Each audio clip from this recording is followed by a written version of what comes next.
Live now. Hello, everybody.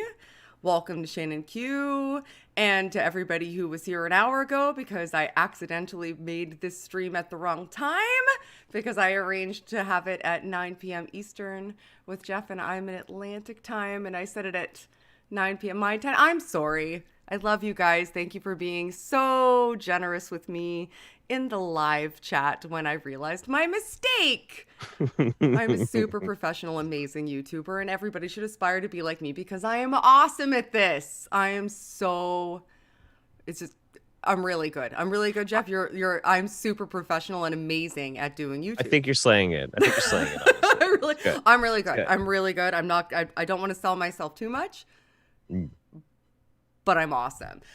So today we have Jeff Holiday here, and I'm really excited. Jeff and I have interacted on Twitter about 100,000 times about a variety of things, but this is actually the first time we've ever been on anything together. So I'm really excited to just have a conversation with you.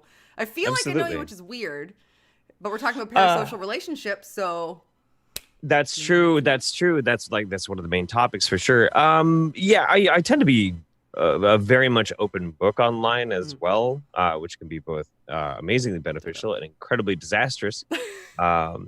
So if you ever have a chance to interact with me in real life, then I am exactly the same as I am right here and now, which is all a cover for crippling anxiety. But whatever, it works. So I can relate. Cool. I can entirely relate to that. And the only reason I actually have Jeff here is because my Illuminati overlords and George Soros have paid me because I must talk to him. That's true.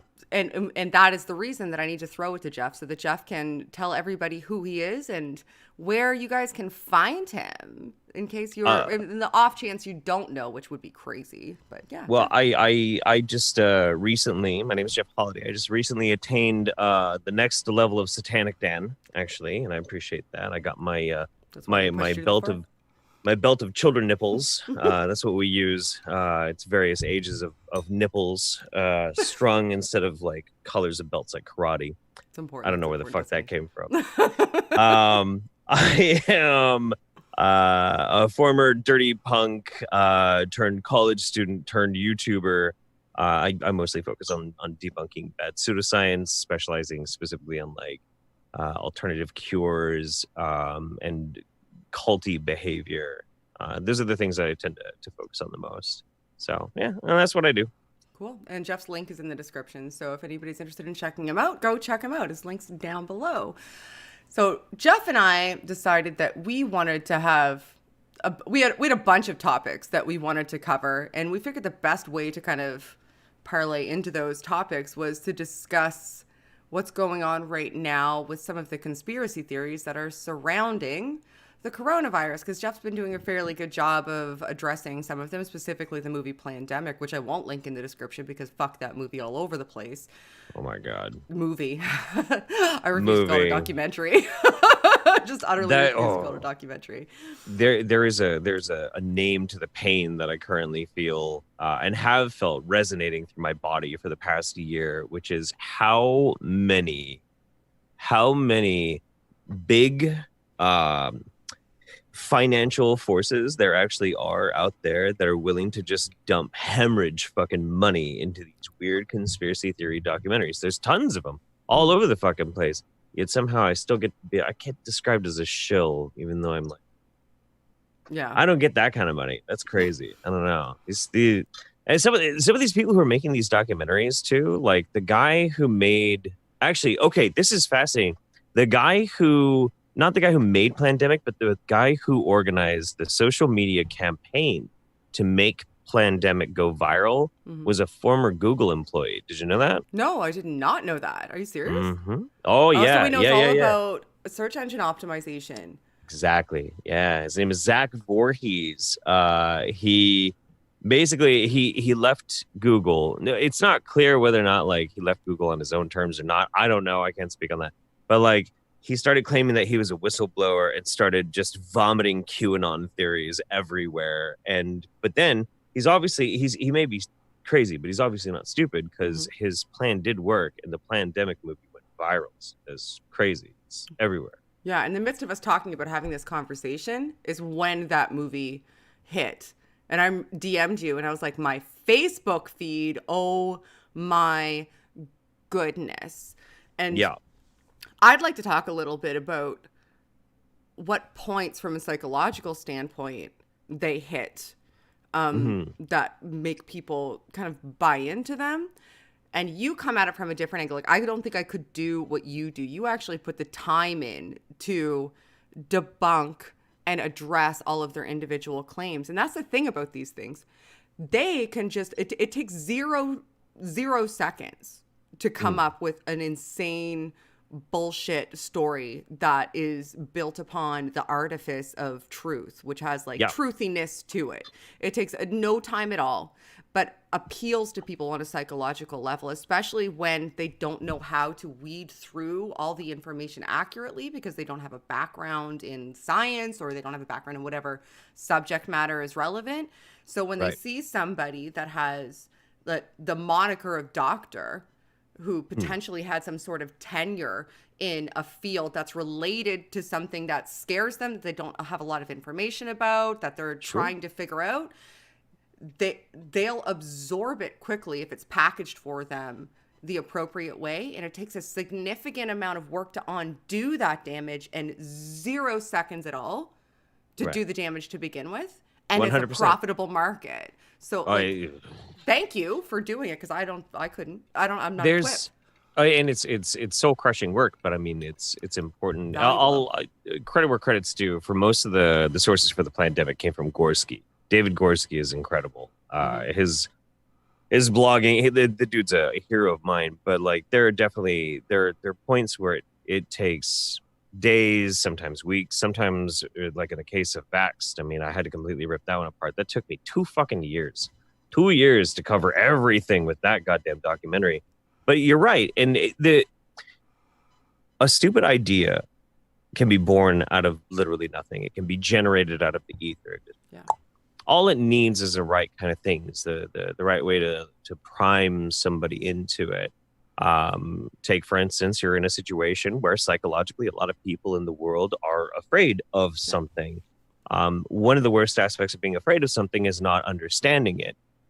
And it's hard to try and explain what communicable rates in the wild versus in a laboratory is. It's hard to describe what the actual potentiality is for the morphogenesis of a fucking virus versus not. It's hard to explain these things very succinctly in ways that people are gonna understand in a passive way. But it's very easy to use the right kind of language and have the right kind of abbreviation before or after your name, and suddenly people are like, well, that just makes sense. Right. And we're told all the fucking time, and usually by stupid people, that you gotta trust your gut. And intuition is not a bad thing, because intuition is born out of a very complex grouping of I don't want to say phenomena, but a miracle of our neurology. But that doesn't necessarily mean that your intuition or what seems right is correct. Oftentimes it is not. And there, in the case of the pandemic, somebody can sit there and they can record a documentary and they can prime everything, the music, the editing. I know, because I'm doing this literally right now. Right. The music, the editing, the right kind of pacing for it. And then boom, it's launched out there. Millions and millions and millions of people watch it, and they start to believe and they adopt it without question. How do we have months and all of that money to then try and deprogram people from the damage that was done like that immediately? Like, how do you fight it? And it was it's insane. Like a 30-ish minute documentary. I don't even like calling it a documentary. It was only a 30-ish minute interview that was cut in with, like you said, scenes that were meant to emotionally prime you, like when she got arrested with like the SWAT team. There's no way there was a SWAT team that went to her house. That was actually somebody was saying that was footage from some other high profile arrest of something. Like some guy actually had a gun, and like they arbitrarily took that footage and like made it seem like it was Mikovitz's arrest. They understand emotional manipulation, and that's that's something that really frustrates me, because that movie, I'm not going to call it a documentary because fuck that thing. Right. That Right. movie, that piece of work that they did, um, had zero citations. Nor did it Yeah. need to, because it understood, the people that do these types of things, that make this sort of propaganda, they understand that they don't need citations to be effective, because the people that are absorbing it, most people that are absorbing it, aren't actually going to do the work of going in and making sure that they're affirming that their interest in it, or their recognition of potential understanding of it, are based in reality. They're just going to say, okay, I'm scared of the situation that I'm in. That puts you already in a psychological state of mistrust. So you're already going to mistrust people. You're in a situation also where you feel as though some of your liberties are being impinged upon or infringed. And That's a big one. And you want to find justification to go back to the status quo. So this allows you that psychological justification to go back to the status quo. It's very, very difficult to overcome all of those obstacles, even just with facts, because people aren't going to go out looking for the counter to that information, or looking to see if that information is accurate, or looking to see what it's founded in. If they were going to look for that, they wouldn't have just believed it viscerally to begin with. So countering it becomes incredibly difficult, because these things go viral because they're appealing on a psychological level. And the people that are doing all of the hard work and the research to explain why it's a misrepresentation are fighting for the attention. And those people are already combative because they want to believe that it's true. Sorry, I'm very mouthy. So go ahead. You can talk. No, you may speak. No, you're legit on point. There's a certain type of I'm trying to think of the best way to phrase it. I've said it so many different times, so I was trying to find a new way to say it. There's a certain type of drug that comes from believing in conspiracy to believing in some type of secret knowledge. You know, when you feel like you truly see what's going on behind the curtain, it's not a passive thrill. It's an exciting thrill. It's a very, very active thrill. That can even manifest itself in psychoactive ways. You can physically feel elated because eureka! Finally, I know. Finally, I get it. I see it. And somebody coming along, say some dickhead punk rocker guy with a vulgar mouth comes along. He's like, actually, that's a bunch of bullshit. Well, you've adopted that so intrinsically into yourself that this is something that's important. You're special now. You are a special person because you see this truth that other people don't see. And this guy's coming around and basically saying, it translates, whether that's being said or not, to you're not special. In fact, somebody lied to you and they made you into a fool. And that really, I mean, how do you explain to somebody like, it's not your fault? I mean, we've all taken in on bullshit. I took in on bullshit for a long time before I started doing any of this kind of stuff, before I even started really getting into higher education. I mean, I believed in all sorts of stupid woo-woo spiritual bullshit, Granted, it was because I was trying to hook up with hippie chicks, but that's beside the point. Everybody's got their motivations. Yeah. Well, at least mine were... No, they weren't honorable. But look, okay, so... But you know what they were. You're honest about them. That's something, right, Jeff? That's something. To thine own self be true, okay? But yeah, it's hard. It's hard to have that conversation with people. And I mean, I've lost real life friends. I mean, I had family members sending me the Plandemic movie, being like, "Ditto." Yo, what is up with this? What is up with this? And like, all right, sit down. And yeah, it's tough. A really good example of this, of this phenomenon, is something that I just got my brain in gear on today, because I've been dealing with other aspects of like the COVID-19, the outbreak, and just researching the SARS family of viruses. The SARS family of viruses. I watched a brilliant video by Potholer 45. Yes. God, I love him. Yes. Oh, the world needs more of him. God, he's so good. His research is amazing. He is a masterclass. I'm sorry to interrupt you, but he is No, a you're right. masterclass in source methodology and how to do appropriate research, and demonstrates it line by line by showing his sources and citing everything, and 100%. shows the trail of how things deviate. Like, he shows how the game of telephone works. Mm-hmm. Yeah. And his last one was exactly that. He was Yeah, looking into the source of the coronavirus. And the near the end of the video, but the whole video is great. So I recommend everybody go watch the video. absolutely. It's Agree. phenomenal. But near the end of the video, he makes an excellent point that it is more exciting to believe that the virus escaped from a lab because there were some spooky lab scientists, irresponsible scientists that accidentally released a biogenic weapon than it is to think that maybe this was just because of very poor farmers harvesting guano in a cave, or because of an exotic animal trade, and just unsanitary conditions. It's not sexy. People don't want to believe that, but that's much more likely. I mean, I tried to make that case with somebody. It was like 5 or 6 weeks ago. I was sitting down with somebody, and I made a big post about it, that when you're talking about laboratory conditions, even not really a good lab, maybe a dirty lab, laboratory conditions trying to store viruses, it's true that pretty much anything that's biologically active, which viruses technically kind of count, can mutate on their own. It's random mutation. That's evolution. Shit can just change. It just can. Then why are there But still there, monkeys, Jeff? huh? Sorry. But My bad. Visceral reaction. I totally feel Why are there you. still monkeys? Yeah, no, I know.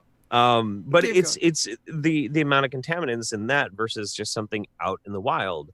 The difference in that is the difference in it is so extreme, it's damn near incalculable. Like it's so hard to try and even express how much more likely one thing is versus the other. Mm-hmm. You're just dealing in probabilities at that point too, which are speculative. Right. Yeah. No, and the whole thing isn't, and of course the whole thing is fucking speculative altogether. Like that's not even how we track fucking viruses anyway. But just as a logic question, it doesn't even make sense to entertain the possibility of it being more along that lines, especially like I think their best evidence for it was a 95% similarity between a lab SARS-CoV-2 versus the one that's currently infecting everybody. 95% in genetics is not close. No, not even. No, I mean that's like that's like the difference between and Potholder made this argument. That's the difference between us and a chimpanzee. Yeah, that's pretty. We're different. Actually closer to chimpanzees by like a little bit, by like 1 or 2%. They're yeah, I think you're right. Yeah.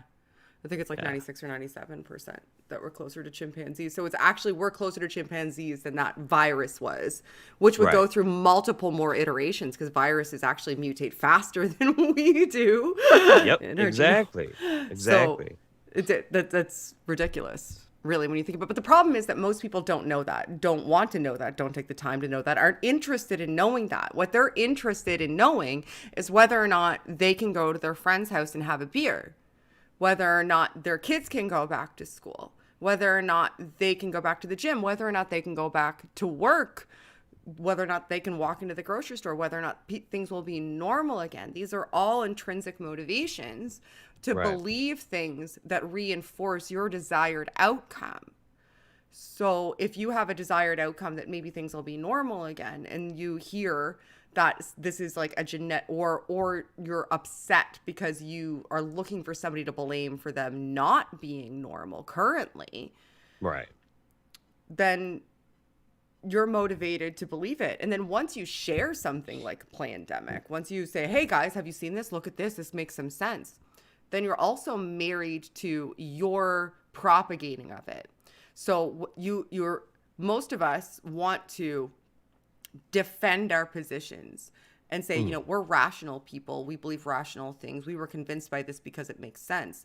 To say oh, okay, it actually doesn't make sense. All of it's bullshit. Look at all of the reasons that it's bullshit. That's more difficult. It's more difficult to just Right. say, oh, I fucked up. This is really not good at all. It's really bad. And I'm actually perpetuating a serious issue by sharing Right. it. It's easier to double down and say, yeah, well, you don't see it. You don't know. You're not a scientist. Why would you believe a YouTuber? And never go look yourself, but just Right. shoot down the people who are attempting to demonstrate why you're wrong. Right. It's a lot easier to Absolutely. do that. Well, and there's the flip side to it too, which is really, I mean, so I did a video recently where I was talking about Shiva Ayadurai. Ayadurai. I still don't know how to pronounce his name, and yeah, don't cancel me for that one. I'm sorry, Cancel. but look, I did one on him, and the guy makes wild claims. He's an AIDS denialist. He's anti-vax. He's anti-GMO. Everything under the sun, and he's got a legit PhD in I think it's biological engineering, Mm-hmm. or of some variety. So obviously the guy is not stupid. He's just crazy. Yeah. But I kept having this issue, and I had the issue with the pandemic as well, of people saying like, well, why should I trust you? Well, don't. Why in the hell would you ever trust me? That doesn't make any sense. What I want you to do is to listen to me. I want you to listen to me, and then I want you to find out for yourself. More importantly, is not why should you trust me? Why did you trust them? Why them? Why? Like, that's where we should start from. It's not even whether or not like I'm on the level.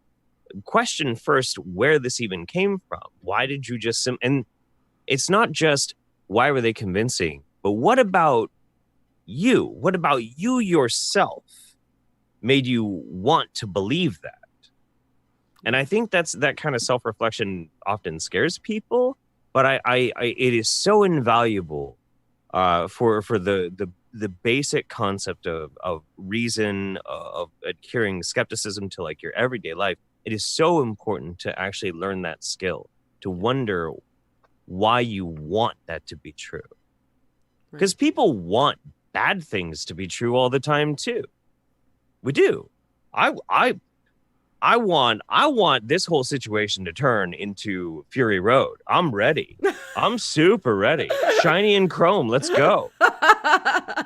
But I have to be realistic about it, you know, like, and I know why I want that, because it'd be awesome. But you know, That's an interesting point. And I'm not sure I've actually even delved into trying to attempt to understand why you would trust one authority in a situation like this over another. So like these people, the people that are looking at the pandemic movie and other like, God, the chiropractors, man, there's so many goddamn chiropractors that are talking like they're virologists, and then they completely understand epidemiology, and they're just geniuses, and you should just take chronic and drink tonic water and that'll solve all of it because this chiropractor says. fine.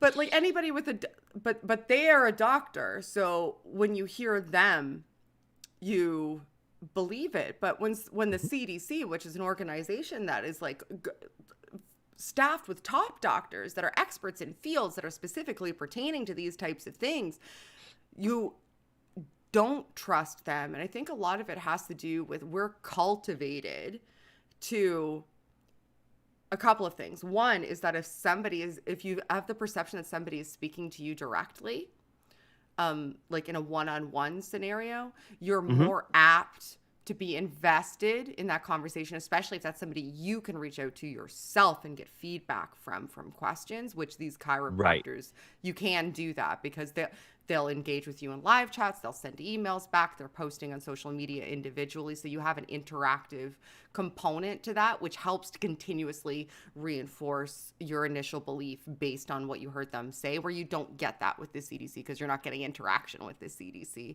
And another thing is that we're all so distrustful of anything that we see is pertaining to a government organization that we just write them off just off of hand without even investigating what they have to say and whether it has any merit, just because we've learned these guys are probably dicks and they have ulterior motives that don't benefit me, so why should I trust them? I don't know. What do you think about that? Do you think I'm even close to on the mark there?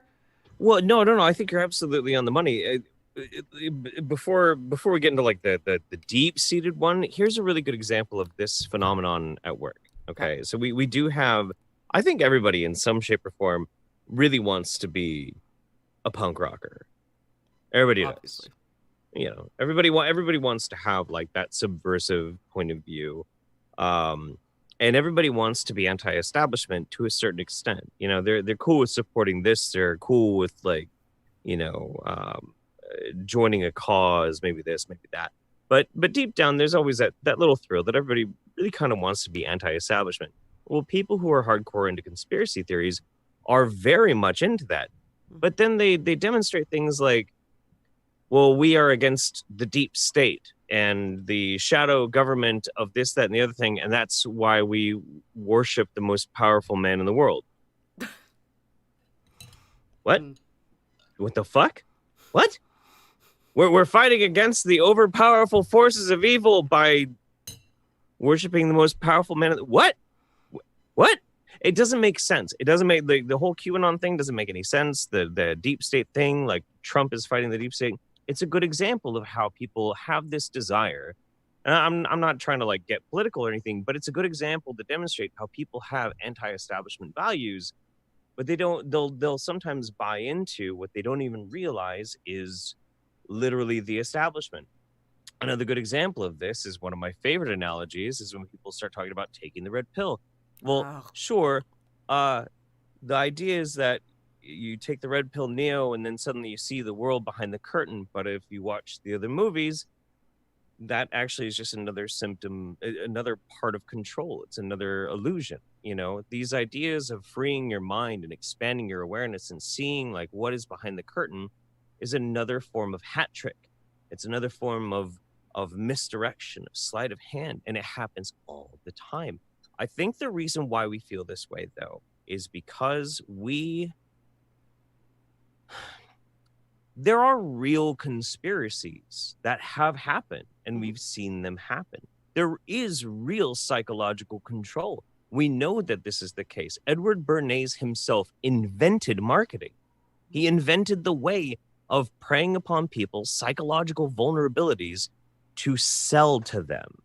Like, and we know it and we feel it. I think there's a visceral human reaction to it that we have to push against authority because we know we're being marketed to.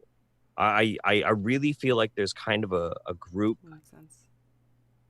psychological phenomenon towards that. We understand that, but it manifests in people who are more conspiratorially minded in these ways. And that's one of the reasons why conspiracy, pseudoscience has blown up so fucking huge.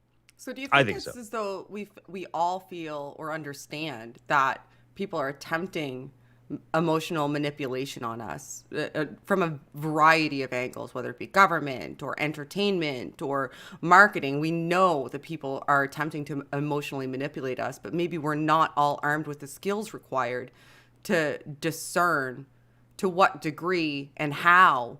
So we just kind of run roughshod over figuring it out, maybe, so that we can say, aha, I woke up, I took the pill, right. I'm not being manipulated anymore, nailed right. it, like I'm the unmanipulatable. That's not a word, right. but you know what I mean? Like it's a type of like, it's wanting to try and find a means of freedom aside from some form in which you feel like your freedom is curtailed. But here's the funny part about it. And this is what I think is just like, I lay awake at night thinking about this shit all the fucking time.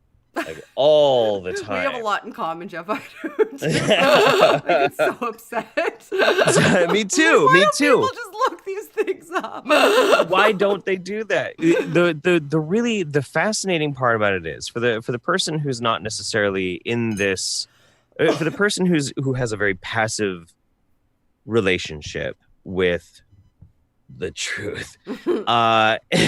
For them, something about their lives has allowed them too much free time. Okay. And this sounds shitty. I doesn't mean it to be shitty. I don't mean it to be shitty, and I'm not trying to be condemning of anybody. But a lot of times it's somebody who just has too much time in their hands, but they have never been given the tools by which to really enrich their mind, to know how to find out what is real and what is not. Mm-hmm. And so they see this amazing cell, this amazing, amazing trick, this beautiful grift that's been crafted for decades and decades and decades, and they buy into it.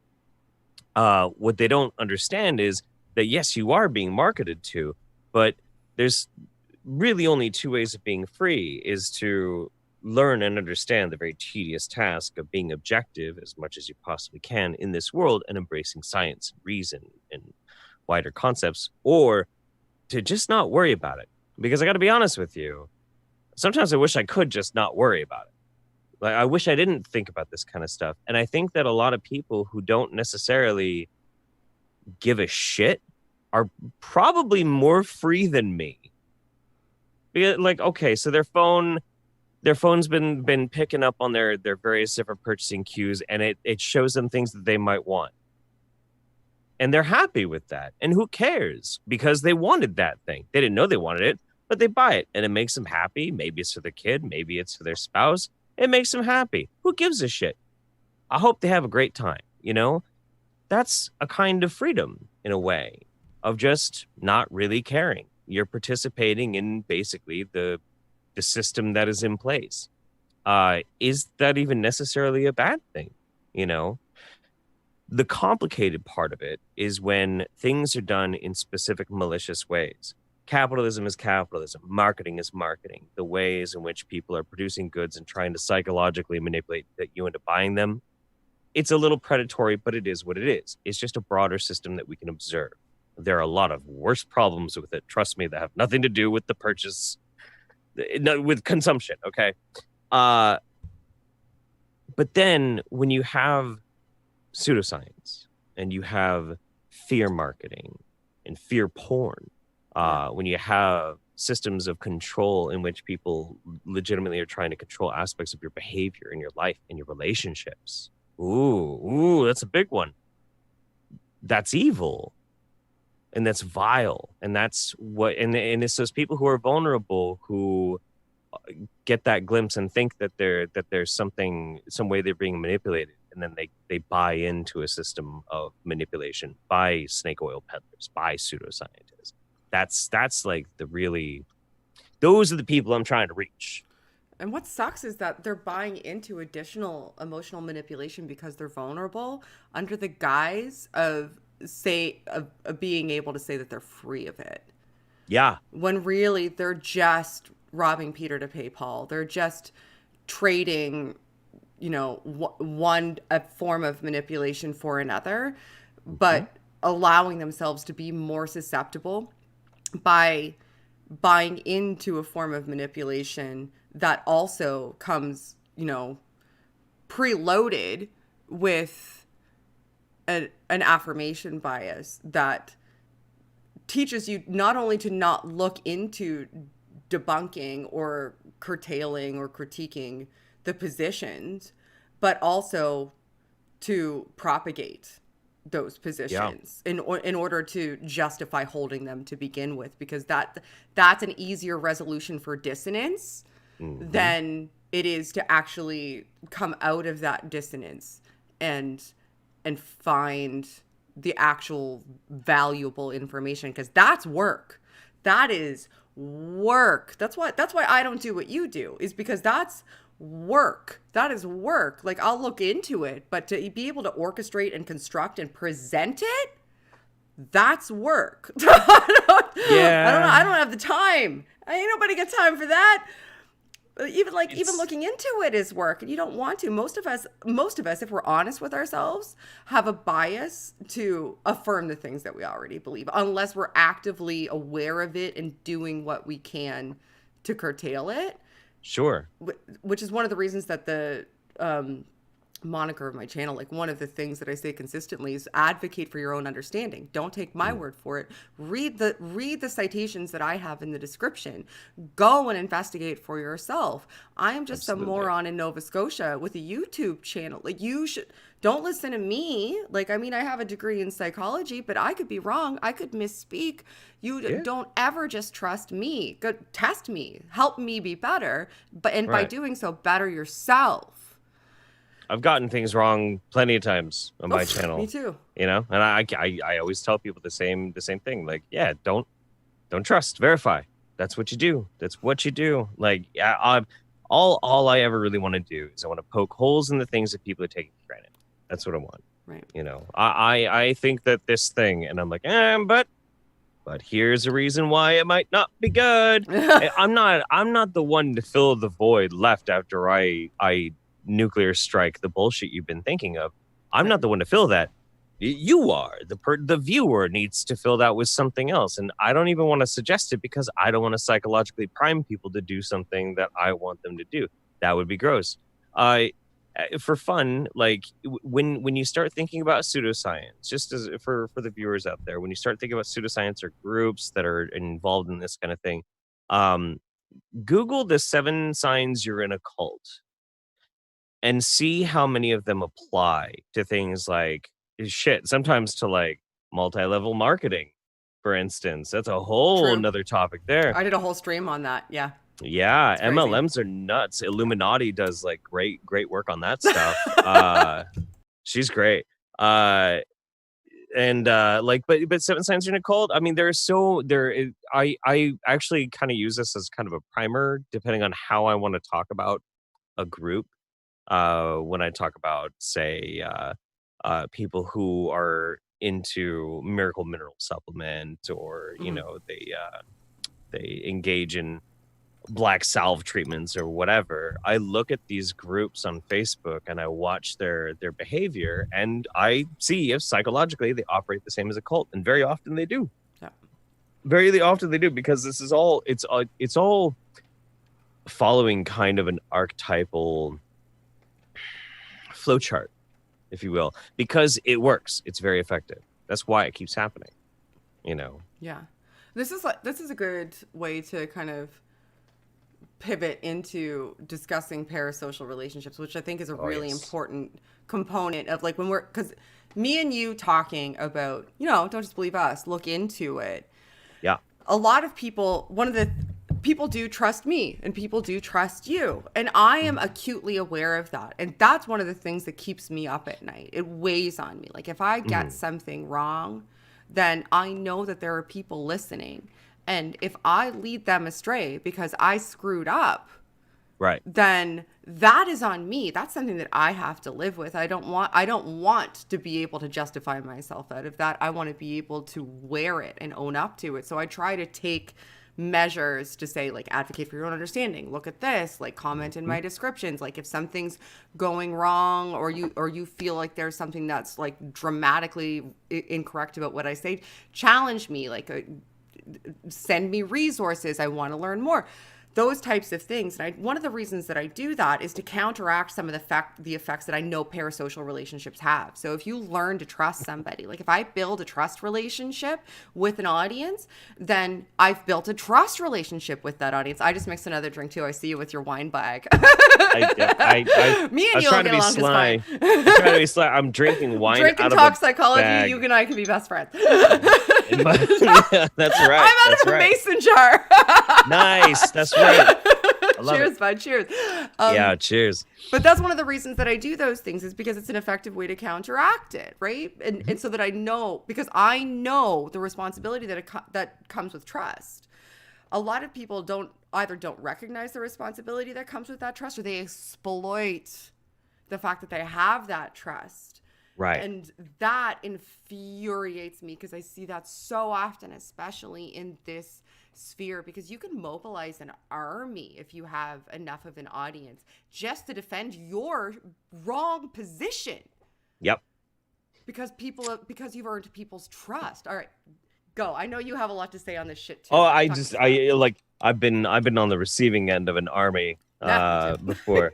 Yeah, it's it's interesting. Mhm. Yeah, so I started noticing this phenomenon pretty early on, when I was doing a different type of video that had a ravenous fan base.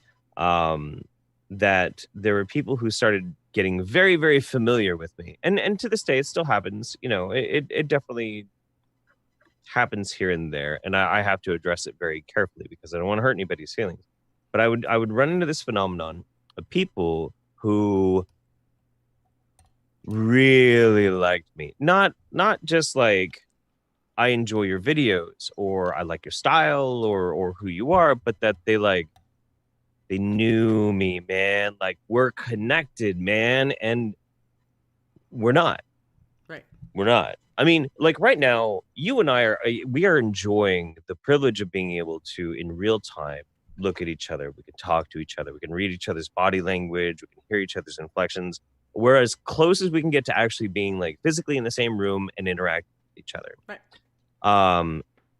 But 99.999% of my audience, I will never do this with. I will never be able to do this with. But they will get to learn all about me. All about me. They'll get to learn like what my favorite movies are, how much I like to bitch about the new Star Trek. They'll learn. We could do another stream about that. You know, we fought about they'll that on Twitter. they'll learn about my pets, about my family. They'll learn about, you know, my highs and my lows, my fears and my dreams. And I will learn, well, I can't, and I'll learn nothing about them. I won't know anything about them. And so when I perhaps fail, or maybe I just fail them in specific, in some way, shape, or form, they feel a very strong psychological reaction. Right. And I don't feel that because I don't know that it's happening. I have no way of understanding it. I have no way of really being able to have that relationship. It's a one-way relationship.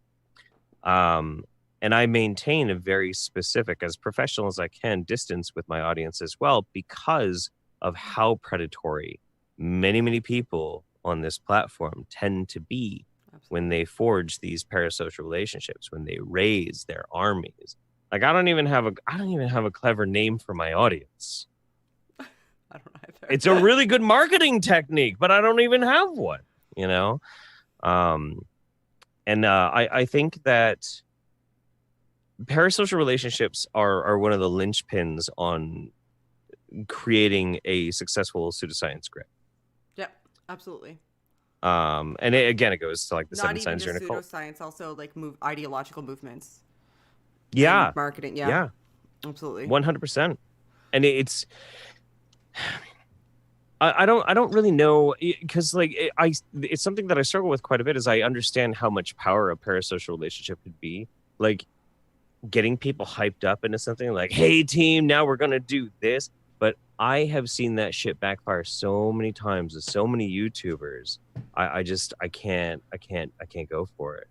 Well, I think that so parasocial relationships are very, very real because people do get to know us. So that's a real connection they feel because they know us. And that's how you form connections. So I form a connection with somebody because I get to know them. Like they unfold information about themselves and I make, you know, determinations as to where they might fit in my life or what they might mean to me or how we may be able to interact. So they're a very real thing.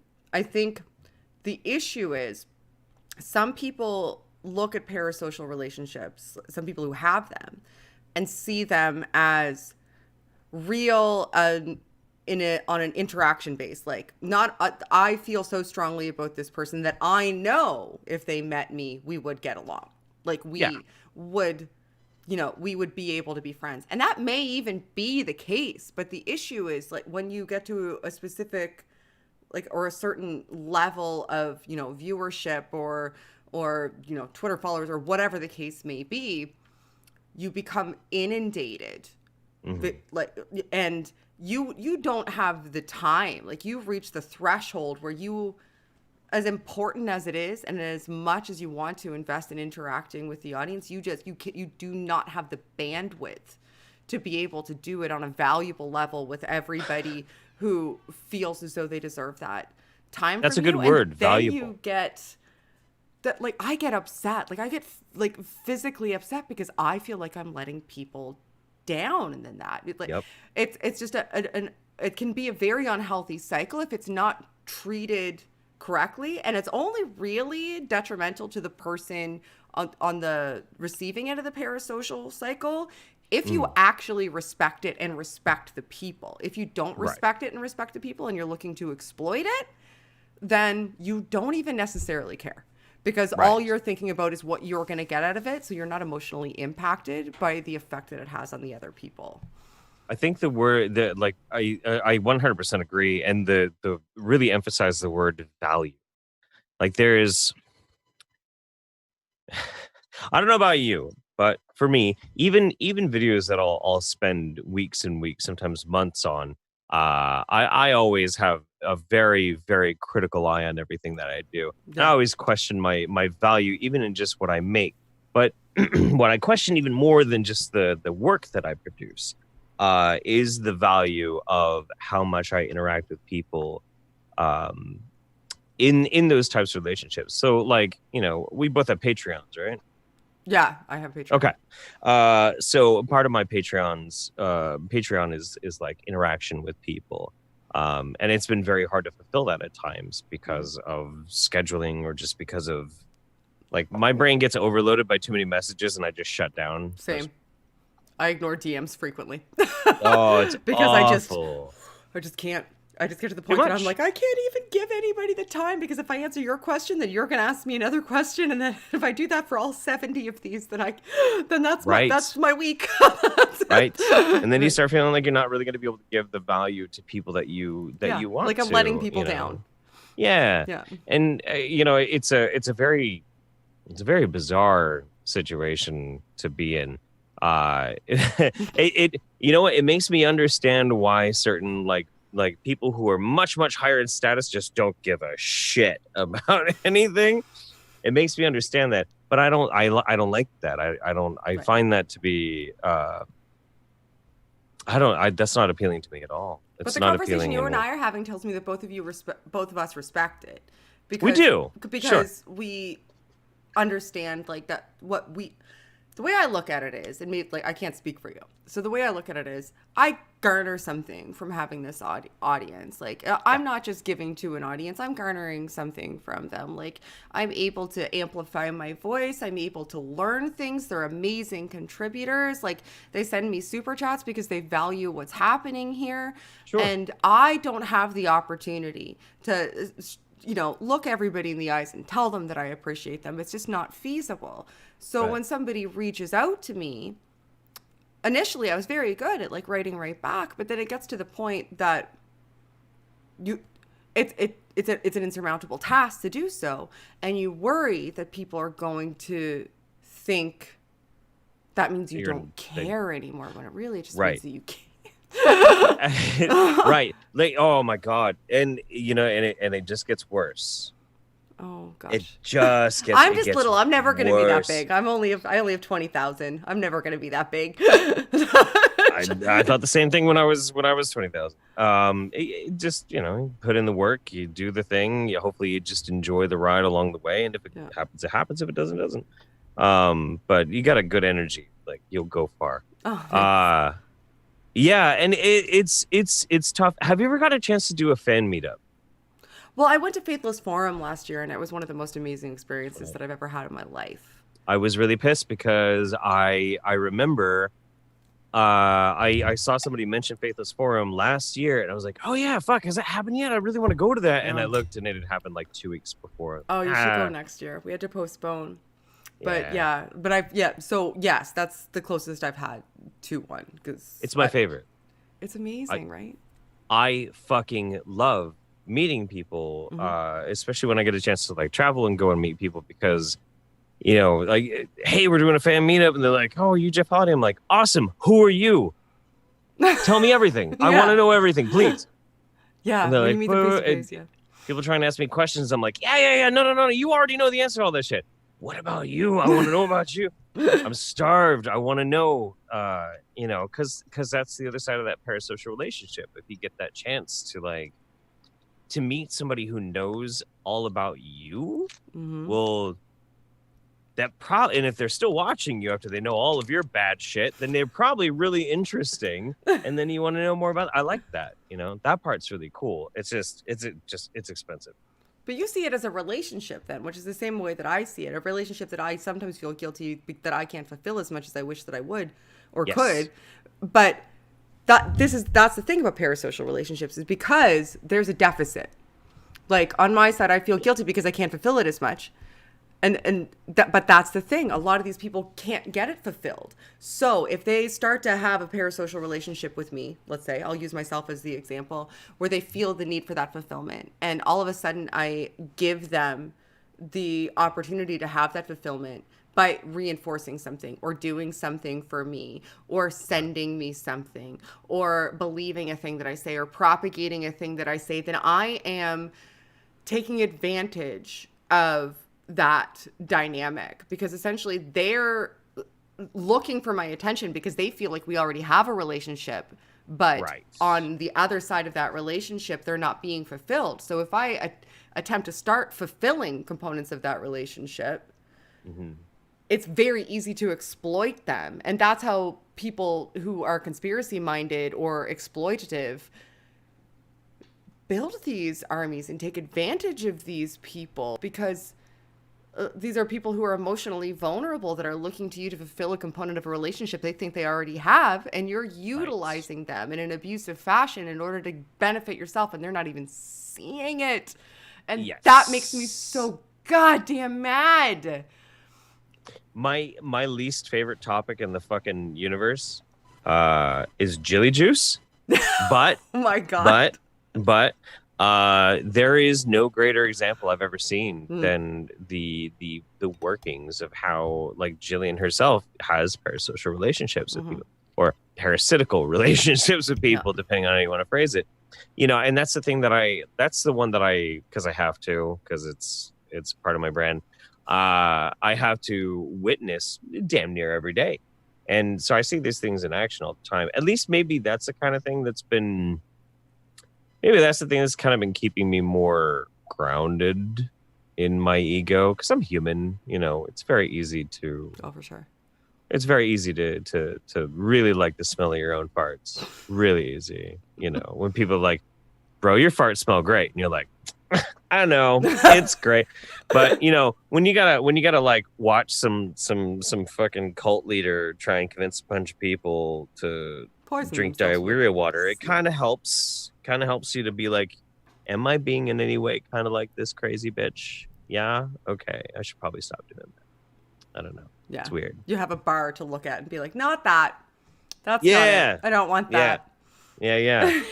I got a checklist. We've been talking for almost an hour, Jeff. It feels like 15 minutes. I really enjoyed talking to you. It's very cool. So we'll start taking questions. I do have some super chats. If you have a super chat, it will get read so long as you're nice. Be nice. That's the rule on my channel.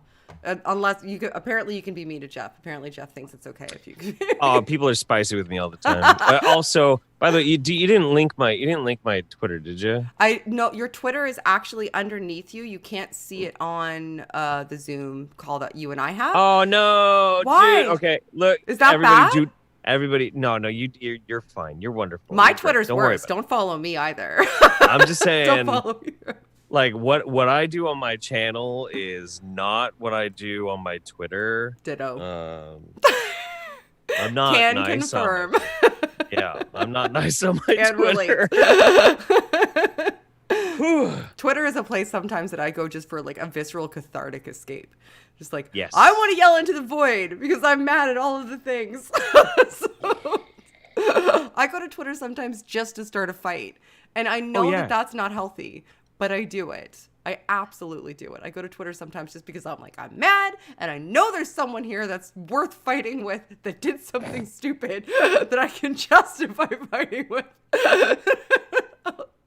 So I'll go on Twitter and I'll start a fight with people. That's a weakness of mine. I for a really long time I tried very hard to avoid being spicy and to meme on certain behaviors that I found very objectionable. And it was sometime maybe 8 months ago, I think. There was just a random Twitter account. He's a buddy of mine now, who I saw making some of the most ridiculous, preposterous, and spicy memes. I think the most notable one was that Steven Crowder likes to drink dog cum out of his mug. That's his favorite one to talk about. And I laughed so hard at that shit. I'm like, you can say that kind of stuff on Twitter. Yeah, you can. Why haven't I been saying things like that on Twitter? I'm going to say things like that on Twitter. By the way, somebody sent me this the other day. I'm going to make a gag out of that one. I'm going to start collecting these like Native Americans were collecting scalps, okay? Stop. No, don't say that. That bad, Jeff. Bad. Sorry. Don't Jeff. Cancel me, guys. Don't cancel me. It's you're fine. You're canceled. No. Don't cancel me. Can I tell you something about Steven Crowder? If it wasn't for Steven Crowder, I don't think I would have a YouTube channel. Because when he didn't show up for that debate with Potholer, I was following it on Twitter, and I found a couple of other YouTube channels as a result, because Potholer actually opened up a live chat for people to call in. And I found some YouTubers that way that entered me into the community. And that's how I met just about everybody I know. If Steven Crowder had not stood up Potholer, I probably wouldn't even have a YouTube channel. That is so cool. That's super awesome. You know, I went on Ladder with Crowder once. You did not. I did. If you search on YouTube for Jeff Holiday's Ladder with Crowder, he made a stupid video downplaying the AIDS epidemic, and I shit all over him on Twitter, and he's like, "Why don't you come on the show?" And then they kind of fucked off about the scheduling. So I made a video response to it. And then I think he thought that I was probably like some unhinged person. It was going to be an easy win, but it wasn't quite so. And I went on a show, and I wasn't aggressive at all. I was very nice, and he was very nice to me, but I made him walk back every single fucking point. Every single fucking point. So... Very good. Yeah. All right. I'm going to start reading super chats because thank you guys for sending me super chats. Let's do it. So the first is Mavity Babbity said, self-aware plus self-care equals the best. Thank you, Mavity Babbity.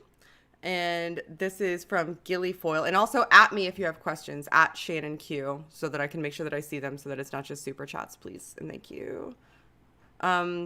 First time meeting Mr. Holiday. Thank you. We'll check out more of his content. That is from Gilly Foyle. From Kwasa, could Jeff do what's going on, everybody? Jeff Holiday here with the hand waving for the fans. What's going on, everybody? Jeff Holiday here on Shannon Q's channel. There we go. Done.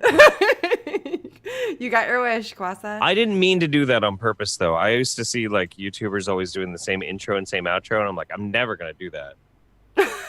And here you are. Here you are. Now I'm getting super chat so that people can get you to do your shtick. That's who you are now, Jeff. You're everything you hate. I am. From Melissa. Hi, Melissa. Shannon is a genie. I am a genie. Melissa wanted me to do a show on conspiracies, and I was like, as luck would have it, I have Jeff Holiday on. And psychology. Woo! Also from Melissa. All right. So that's it for super chat. Oh, and Nicholas. Sorry. I can't think of anything more punk than a bag of wine. That's a true story. Yeah. Bag of wine. I just drink straight out of the bag, but I was trying to be more civilized tonight, so I'm drinking it out of a measuring cup. I have plenty of clean cups and glasses. I was just kind of like... It's not nearly as much fun. Well, I like the way you're thinking. I'm wearing my overalls and my Notorious B.I.G. shirt. I was like, it's a measuring cup kind of night. So from Allison, hi, this stream is awesome. Can you please ask Jeff, what do you know about Alcoholics Anonymous and the Big Book? Oh, ooh. That's an interesting topic, actually. Okay, so it's been a while. It's been a while since I dove into the historiosity of the Alcoholics Anonymous movement, 12-step movement. I do remember that there was some rather there was some rather weird and interesting things happening with the founder. I think there were two founders of Alcoholics Anonymous, I think. Are you familiar with the 12-step program? Vaguely, yes. I've had some emails asking me to cover it. Yeah.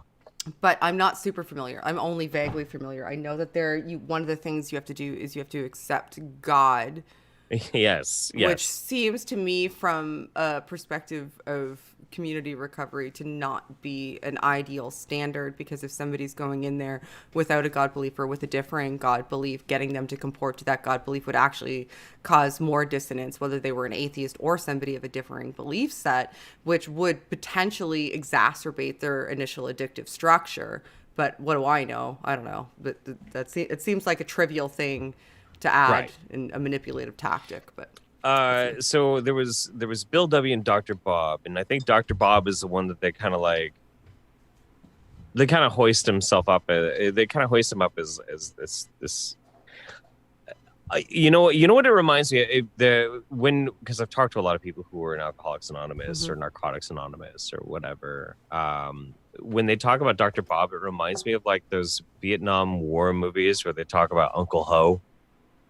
It just is. They just have like this kind of hero worship sort of thing with it. It's just something that popped in my head. I don't remember what the problems were with the founders, but it was founded in like the mid 30s. And it was absolutely a very heavily religiously fueled social program to try and curb people from the evils of alcohol. Granted, we also have to keep in mind the timeline of this, 1935, and its relation to like what's it called? Fuck. The war? No, prohibition. Prohibition, oh, okay. And like we never had that in Canada. Canada. Right. But I would have to look into it further again. But there was something that was sketched with those two gentlemen before they started it. I do know that Alcoholics Anonymous fulfill far too many of the signs model? of being a cult. Do you use Stephen Hassan's bite model? Hmm? For when you're talking about being in a cult, do you use Stephen Hassan's bite model, or do you use another model? I'm trying to remember which one it was in specific. Like the one that I've always gone by, and I think it might be based on Stephen Hassan's, but it's an Atlantic article that I bookmarked and I've looked at a billion times. Information control, thought control, opposing critical thinking, isolating members, penalizing them for leaving, emphasizing social doctrines outside scripture, loyalty to leaders, love bombing was a huge one too. Yeah. Maybe I was looking at the wrong one today. It's been a while. You should look, if you're interested in cult ideologies, you should look up Stephen Hassan. He's very cool. I probably have, but I should read the seminal work on it. If anything, like this is obviously proving that I need to look into it again. So it's interesting. It's really interesting. Oh, we have another super chat. So from Naxim Valpenair, I am awful at reading names. I'm so very, very sorry. Welcome back, Shannon Q. Thank you. Cool. What other atheist networks are you helping? I'm not sure how to answer that question. I'm fairly involved with a lot of creators in the atheist community. So I'm not sure how to answer that question. Really, I do what I can where I can, but I'm not specifically involved with anybody. Also, what are your next planned streams? Best crack and love from Ireland. Thank you. My next stream is going to be with Zara K, who is an ex-Muslim activist in England who is bae as fuck. You guys will love her, and that is going to be on Saturday morning because she's in England. Awesome. So, yeah, she's pretty fucking out. She's badass. She's my internet wife.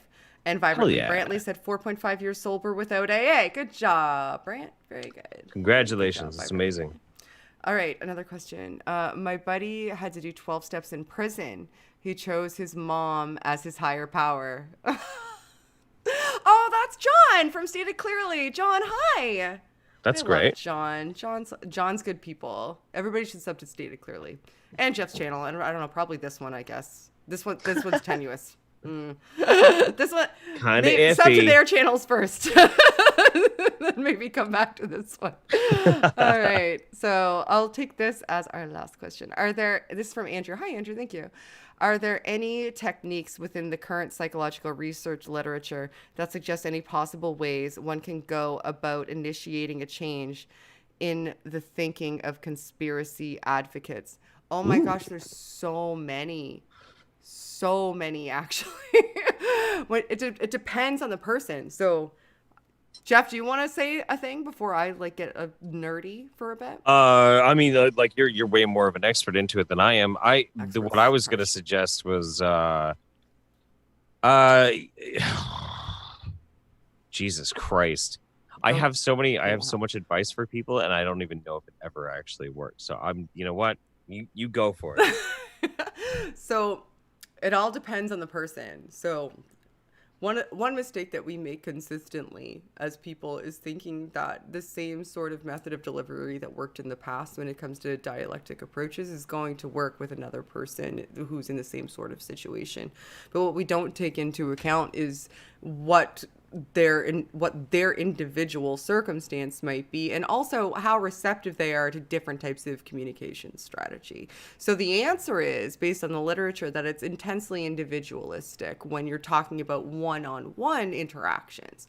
Now, if you're talking about doing large form communication, like the type of communication that Jeff and I do, where we're talking to you and we're talking to you as a large sort of ubiquitous audience, and most of the people that are watching this even right now actually aren't even participating in the live chat. For the most part, people are passively just absorbing the information, listening to the information. Some of the people listening right now may just have their earphones in and be engaging in another task and aren't even looking at the screen.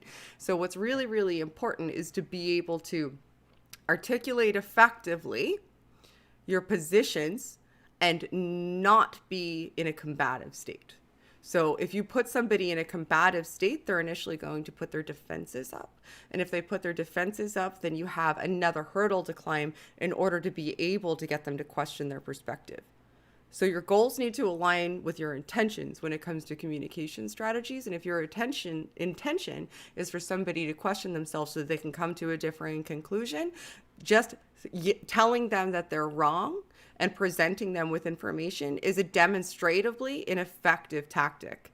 Yeah, that's 100% demonstratively true. Ineffective. Like there are cases where it may seem like it's effective, but in the instances where somebody looks at something that hits them in the face that it's wrong, for the most part, if you really look at that individual's path, there was many small peaks that led them to the point that there was a straw that broke the camel's back, and they had that sort of epiphany. Most people, realistically, from a psychological perspective, don't go from 0 to 100 because they heard a fact. Right. They may start to investigate because they heard a fact, depending on their individual personality. So I guess my advice would be consider your audience, consider the medium, and consider the history of the person, and always attempt to be caring, an attempt to be receptive and respect that the person that's receiving the information may not be ready for it or may not even want it. So don't position yourself as the person who is delving truth, because once you do that, you're going to shut them down. So I don't know. You said you're full of advice. Tell me all the reasons that I'm wrong there or what I missed. No. I think you're 100% correct. So especially when you're talking about, like, if you're going up against somebody who's very indoctrinated into a certain type of pseudoscience, a certain type of cult, and you're like, well, here's the data, and this is why you're wrong, and like this is why I believe that I'm right. It usually doesn't go over very well. People don't really like being told that they're wrong, even when they're wildly wrong. I don't know how effective my tactic is. I don't know. I've had some people give me a lot of really good feedback. I have some people who said that they like pulled themselves out of certain beliefs because of what I do. But as far as how much that makes a dent, I have no idea. It could be very little. It could be a lot. I'm not going to give myself the charity of believing that it's a lot, but who knows? Of what I do, which is I do have a tendency to, aside from the fact that I'm also putting forth data and I'm trying to poke holes in arguments, I do what is very affectionately considered performative cruelty.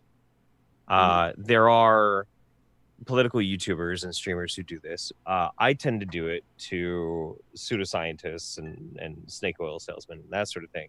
Like, there is a certain amount of theater to what I do. There's a certain amount of aggressiveness and spite and anger towards what I do. But what I hope to accomplish is, and I try and make this a teachable lesson too.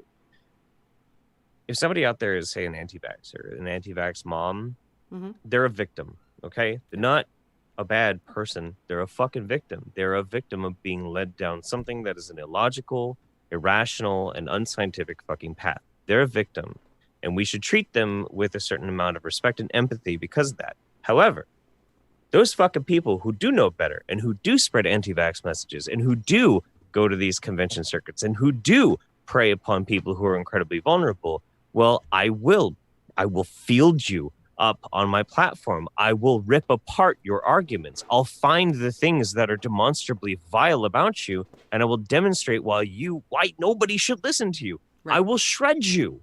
Right. I will sacrifice those people on the pyre, my burning fucking pyre of science and reason, just so hopefully somebody will not listen to them and they will understand why they're wrong. And it's performative cruelty. Is it effective? I don't know. It gets the views, but I don't know if it's effective. It can be. I think, to reinforce what you're saying to yourself, people exist on a spectrum when they're coming out of bad ideas. No, like, almost. I'm sorry. I have a small cat that's absolutely out of her mind. So cute. I'm very sorry. So people, when they're coming out of bad ideas, they exist on a spectrum. So it depends on their personality, their history, sure, their current climate. There is no one way to compel somebody to think differently than they're currently thinking. There's no one way to encourage somebody to look into information or change their mind about something. There just isn't. And it's naive to think that there is just one way. But what is effective is a multitude of strategies. So if somebody listens to somebody like me, who I have a less performative cruelty approach. Like my approach is more so, I understand your perspective. I can see where you got there. This is where we deviate. This is me understanding you and me saying, I understand how you got there, but I used these steps to get to this different perspective based on the same sort of information. Like, this is where we deviate. That may be effective for a certain group of people, and it may be a first step for a certain group of people. But conversely, somebody may listen to somebody like you, who is the performative cruelty type, and go, hey, fuck that guy. My position is right. And actually start looking into it in order to prove you wrong. And then I know many people who are like that. Many people who are like that, who heard somebody like you, and they had a deeply held belief and were like, screw you, you're wrong. And they start to look into it to prove to you and to anybody who listens to you that you're wrong. And then come to the realization, oh, there's something to this. So it entirely depends on the personality of the recipient of the medium, which is why communication is such a fascinating subject and more people should study it and understand it, because it's incredibly valuable. Because a lot of what we think, and most of what we think, has to do with how we receive information and process information and what we do with that information and how we utilize it to influence others. But not a lot of people really put much thought into the strategies involved in communication and how they're effective. And I would nerd out for hours on that, and we're already like gonna you know what's really go. You know what's really funny? When I was in university, I remember very distinctly I needed to take a communications class, and I was like, I'm looking at the list of available classes. I'm like, communications class, what the fuck? This is it's a waste of my fucking time. But you know what? There's a public speaking class, and I am terrified of public speaking. And you know what? I'm just going to take it. I'm just going to awkwardly push myself through it. I use more of the skills I learned in that one communications class than most of the classes I did the 4 years I It's was in almost like college. you interact with people every day. I know. But that's the thing, though. I never wanted to be a YouTuber. I wanted to be a lab rat. I wanted to be a researcher. Like, I never in a million years wanted to be a public speaker. I'm a very introverted kind of guy. You know, like me being charismatic is a defense mechanism because of, like, you know, crippling social anxiety, like I said at the beginning. You know, so I never thought for a million years like that was going to be the thing, but it's so important. It's so important. Learning communication, learning the ways in which like we interact with people. It's so powerful. It's incredible. Well, you're not going to get any argument from me because I literally spent $30,000 on that thing I'm pointing at, right? That's sitting on my wall. That's one of the things that I studied. See, I spent $28 and I got a PhD. Did you go to the Kent Hovind trailer school of? No. Oh. I have a PhD in, is it spirituality? Fuck, I can't remember. From the Universal Life Church.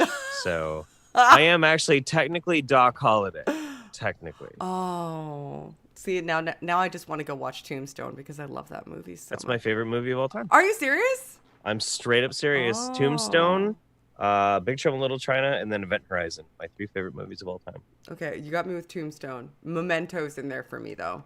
Okay, Memento's a fair. good movie. That's a good movie. Yeah, Memento's a good movie. Okay, John from Stated Clearly has a question for you. And it's Okay. it's about coronavirus. Oh. For Jeff, cat. Oh my gosh. For Jeff, do you think pinpointing SARS-CoV-2's origin, finding a non-human animal population with a pre-spillover virus will help calm the conspiracies? No, not at all. Because the matter of the fact of the matter is that the conspiracies are going to run rampant whether or not we can actually prove it. At this point in time, we have, and I'm speaking specifically about the United States, maybe Canada too. I'm not really sure. Anywhere else like Europe, I really can't speak to that. But there is a certain culture in this country that the people who embrace these types of conspiracy theories are not really going to see past what makes sense to them. You know, if you bring up like, well, hey, there's a problem with our testing methods and there was actually some corruption going on, and it seems like we're going to have to really figure out who was behind some really sketchy shit with our coronavirus response with the CDC, they're going to reply to that with China lied, people died. Yeah. They're not going to be like, well, what do you mean? They're not going to care. They don't give a fuck. They don't give a fuck that the CDC, under the direction of Donald Trump, decided that private universities can't do their own testing, that certain private research labs that tend to make things like tests for diseases were restricted from doing so. They're not going to care. They're going to say China lied, people died. They don't care. They don't give a fuck. Yeah, they'll never care. And it's because of that culture of blind obedience.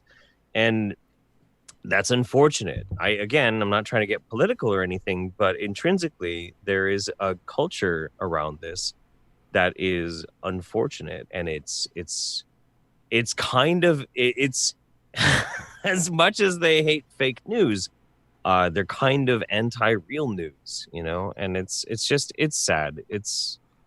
I don't know. Maybe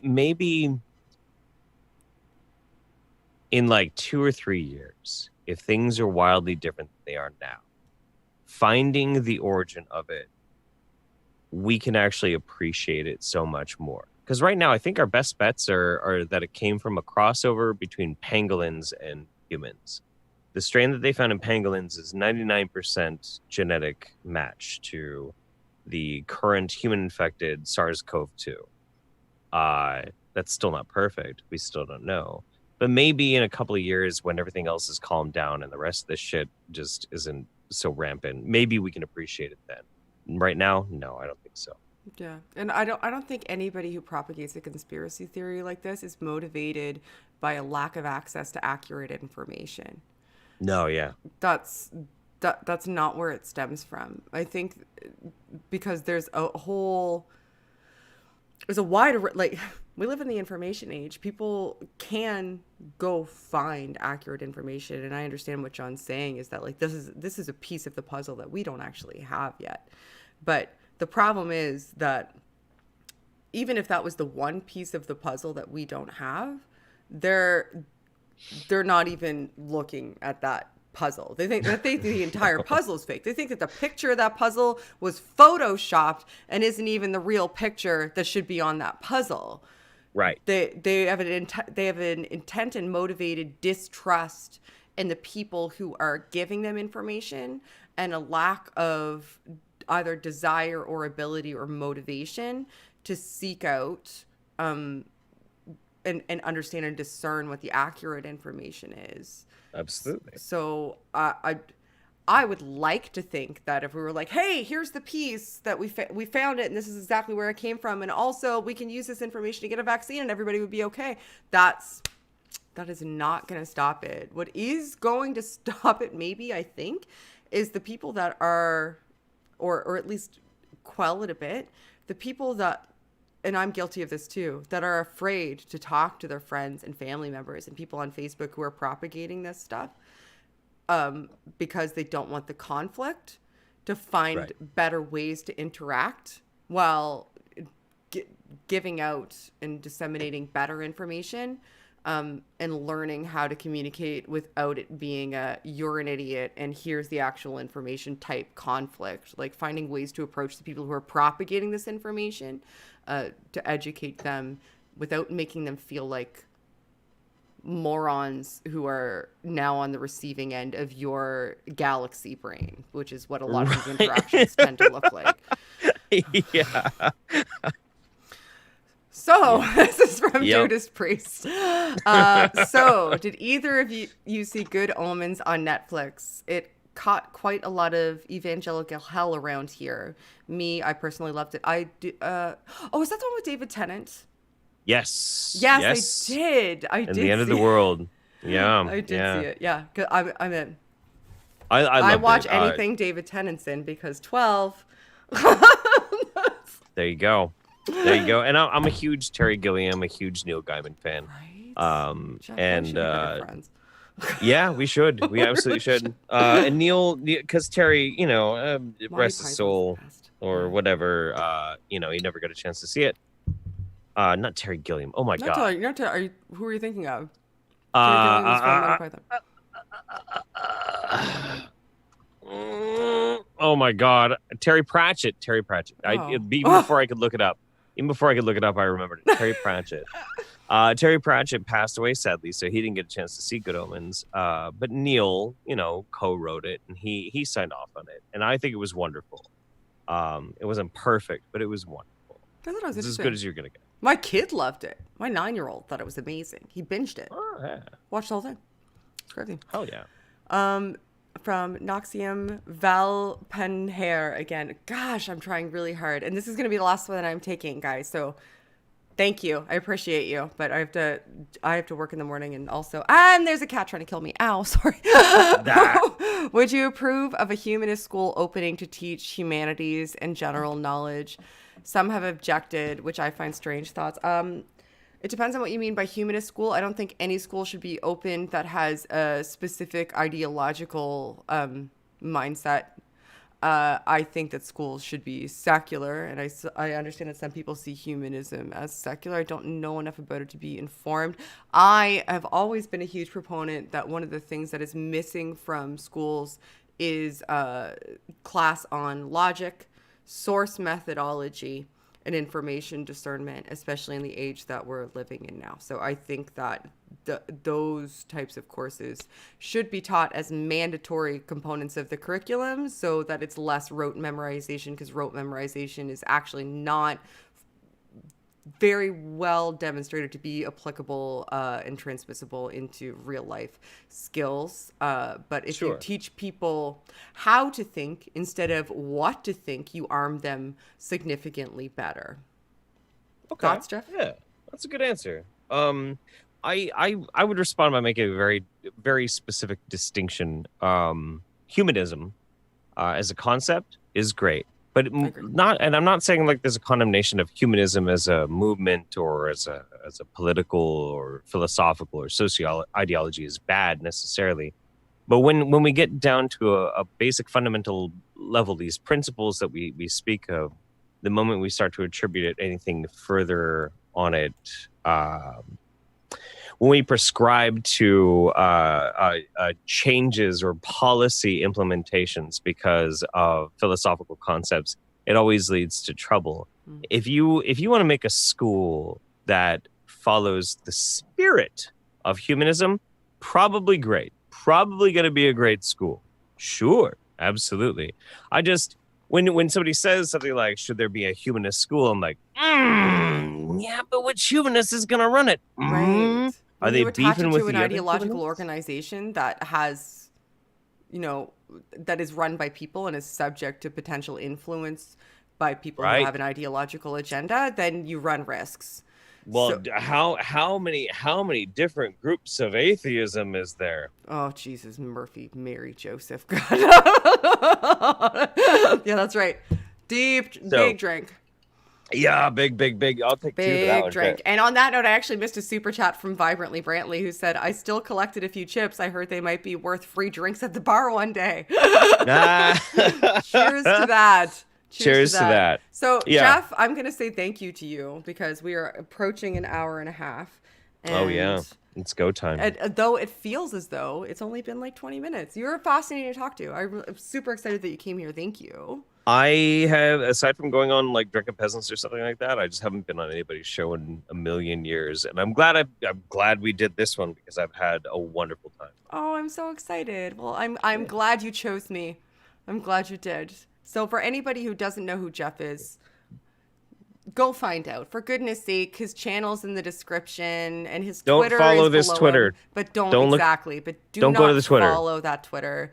That's a mistake. It's a huge mistake. I'll disappoint you. It's probably gonna be suspended shortly anyway, because that's what happens to all of Jeff's Twitter accounts.